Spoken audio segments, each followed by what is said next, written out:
Polish president issues campaign pledge to fight LGBT ideology and Andrzej Duda launches "family charter" to appeal to base's election race tightens. Gay rights and homophobia are likely to be major issues in Poland's delayed presidential election after the frontrunner pledged to defend children from LGBT ideology. Andrzej Duda, the incumbent president, who is allied with the ruling Law and Justice (PiS) party, made the pledge while launching a so-called family charter. The move appeared designed to energize the party's conservative base as polls showed his lead narrowing point after the vote was moved from the 10th of May to the 28th of June owing to the coronavirus pandemic. The liberal mayor of Warsaw, Rafał Trzaskowski, entered the race, and polls suggest that in a runoff against Duda the vote could be split almost evenly. Trzaskowski, of the center-right Civic Platform, has been a supporter of LGBT rights as Warsaw mayor. He attended Warsaw's Pride event, the first time a mayor of the capital has done so. PiS has been accused of democratic backsliding and erosion of the rule of law since winning a parliamentary majority in 2015. It has often hit out at gay rights and what it calls LGBT ideology, in rhetoric that is popular with parts of its base and the Catholic Church. Among other things, Duda's new charter pledges no support for gay marriage or adoption by gay couples, with Duda describing the latter as part of a foreign ideology. It also seeks to ban the propagation of LGBT ideology in schools and public institutions, language reminiscent of a notorious Russian law targeting so-called gay propaganda. There has been a concerted effort to portray the centrist Trzaskowski as an anti-Polish radical.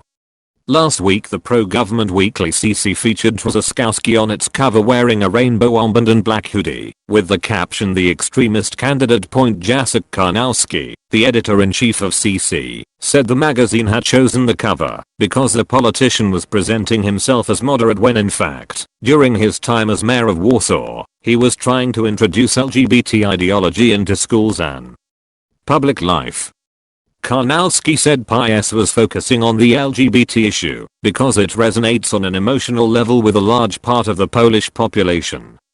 Government and church leaders have on various occasions compared LGBT ideology to communism, Nazism and the plague. Marek Drasuski, the Archbishop of Krakow, used an address to mark the religious holiday of Corpus Christi on Thursday to denounce foreign ideologies that he said undermine the institution of marriage and the family. The messaging does have an effect. In a survey last year, when asked to name the biggest threat to Poland, the most popular answer among men under 40 was the LGBT movement and gender ideology. In a statement addressed to Duda this week, Poland's campaign against homophobia said, "Mr. President, let us say it out loudly and clearly once again, there is no such thing as LGBT ideology, it's just a homophobic construct. LGBTs are lesbians, gays, bisexual and transgender persons who personally experience the consequences of homophobic and transphobic hate which you also fuel." On Thursday evening dozens of LGBT people and supporters gathered outside the presidential palace in Warsaw for a silent disco in protest at Duda's charter. A number of opposition politicians called on people not to attend the protest, saying images of it would be used as propaganda and could help PiS win the election. Those present were angry at Duda's messaging and also at the lack of support from other candidates. "We need solidarity, but almost all the candidates in the presidential election are scared to be associated with the LGBT community, and that's scary," said Wliewicz, one of those involved in creating the event. The election was originally scheduled for May as the PiS leader, Jarosław Kaczyński, was keen to take advantage of polling that suggested Duda would win easily in the first round. It was called off with days to go and rescheduled. Poland has since relaxed many lockdown rules, although it is recording more new infections a day than in May. Recent polls suggest the race will be much closer, with Duda projected to win around 40% of the votes in the first round, requiring a second round runoff that would be held 2 weeks later. News is under threat, just when we need it the most.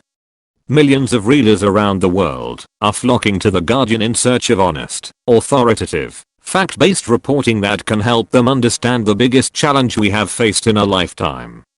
But at this crucial moment, news organizations are facing an unprecedented existential challenge. As businesses everywhere feel the pinch, the advertising revenue that has long helped sustain our journalism continues to plummet. We need your help to fill the gap. We believe every one of us deserves equal access to quality news and measured explanation. So, unlike many others, we made a different choice to keep Guardian journalism open for all, regardless of where they live or what they can afford to pay. This would not be possible without financial contributions from our readers, who now support our work from 180 countries around the world. We have upheld our editorial independence in the face of the disintegration of traditional media, with social platforms giving rise to misinformation, the seemingly unstoppable rise of big tech and independent voices being squashed by commercial ownership. The Guardian's independence means we can set our own agenda and voice our own opinions. Our journalism is free from commercial and political bias, never influenced by billionaire owners or shareholders. This makes us different. It means we can challenge the powerful without fear and give a voice to those less heard. Reader financial support has meant we can keep investigating, disentangling, and interrogating. It has protected our independence, which has never been so critical. We are so grateful. We need your support so we can keep delivering quality journalism that's open and independent. And that is here for the long term. Every reader contribution, however big or